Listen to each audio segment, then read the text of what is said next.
Yang kedua, tidak boleh lewat pintu belakang atau liang tai ya. Itu berbahaya.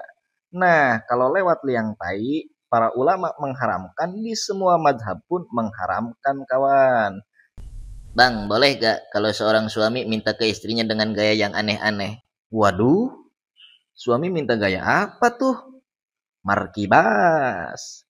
Simak video ini biar kamu tahu aturannya. Selamat datang di Zairo Family. Jangan Jangan lupa lupa like, like, komen, komen, dan dan subscribe. subscribe.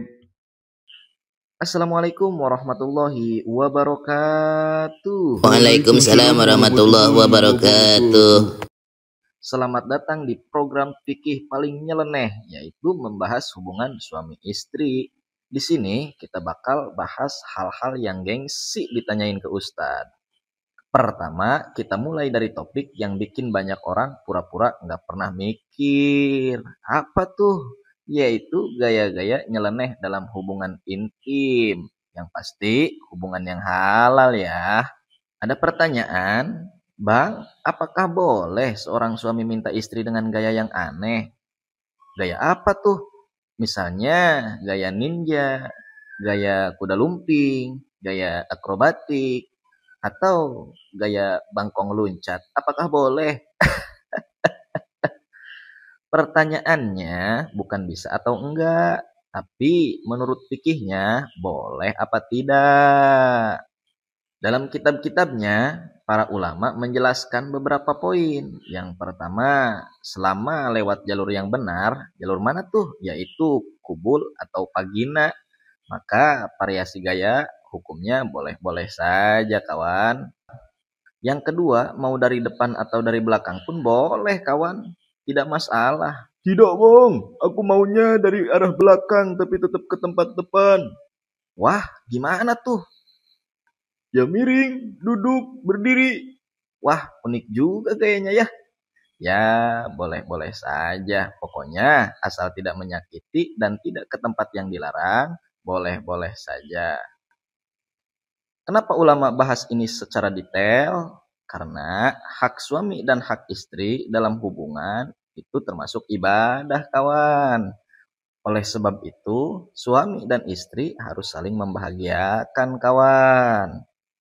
Jadi, kalau suami bilang, sayang, hari ini kita nyobain gaya bagong salto yuk.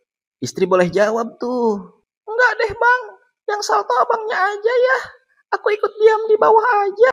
Dan itu diperbolehkan kawan, asal tetap di jalur syar'i ya. Tapi kawan-kawan juga harus tahu bahwasanya ada batasan-batasannya. Di antaranya, pertama, tidak boleh menyakiti pasangan. Kalau istrinya sampai encok 3 hari, itu bukan ibadah kawan, itu zolim namanya. Yang kedua, tidak boleh lewat pintu belakang atau liang tai ya. Itu berbahaya. Nah, kalau lewat liang tai, para ulama mengharamkan, di semua madhab pun mengharamkan kawan. Yang ketiga, tidak boleh menyerupai praktek yang mengarah ke pornografi kawan. Maksudnya, jangan meniru hal-hal haram yang dilihat dari sumber yang tidak halal. Dan yang keempat, tidak boleh memaksa. Kalau istri takut jatuh, jatuh dari lemari contohnya karena gaya tokek salto, ya jangan dipaksa. Itu berbahaya juga. Bukan cuma itu ya yang harus dipahami, bahwasanya ada yang harus suami pahami juga. Apa tuh? Bahwasanya istri boleh minta gaya tertentu. Kalau memang gaya tersebut lebih membuatnya nikmat. Nikmat kenapa tuh? Ya karena kepuasan istri juga termasuk hak, bukan bonus kawan. Jadi kalau istrinya bilang, Bang, malam ini jangan gaya Spiderman ya. Aku takut. Mending gaya Oraibanen aja. Nah itu boleh kawan. Bahkan suami harus menghargai kemauan istri. Poin besar pikirnya adalah variasi gaya itu halal. Yang penting ridho sama ridho, aman buat tubuh, tetap lewat tempat yang benar. Awas ya, jangan lewat liang tai. Terus tidak meniru hal haram, tidak memaksa, dan juga tidak merusak adab kawan. Perlu digarisbawahi kawan, fikih itu bukan bikin hidup jadi sempit apalagi rumit kawan. Fikih itu mengatur supaya hubungan halal itu lebih nikmat dan juga aman. Jadi kesimpulannya, suami boleh tuh minta gaya yang aneh-aneh, asal halal, aman, dan juga disetujui oleh istri.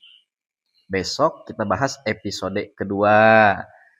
Jangan lupa like, komen, dan subscribe supaya kalian tidak ketinggalan berita terbaru ya kawan.